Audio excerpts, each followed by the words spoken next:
নমস্কার বন্ধুরা, হ্যাপি সরস্বতী পুজো। সরস্বতী পুজোর দিনে দেখুন আমাদের দুপুরে কি কি রান্না হয়েছে।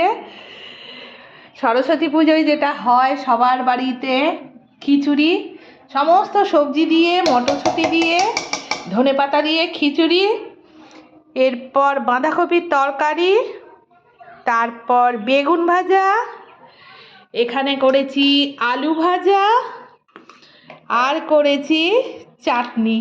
হ্যাঁ বন্ধুরা, সেই সরস্বতী পুজোর স্পেশাল চাটনিটা কিন্তু আজকে আর আমি বার করিনি, কারণ আজকে তো নিরামিষ, সেই জন্য এইটা নতুন করে আবার চাটনি করা হলো। তো সব কিছুর সঙ্গে আছে কেন্টের জল। আমরা এখন খেতে বসছি, আর আমার হাজব্যান্ড সার্ভ করে দিচ্ছেন। তো জমিয়ে খিচুড়ি খাই, আর আশা করছি আপনারাও আজকে সবাই খিচুড়ি খাচ্ছেন। খিচুড়ির খাওয়ারই দিন আজকে। তো দেখা হচ্ছে পরের ভিডিওয়, ততক্ষণ টাটা।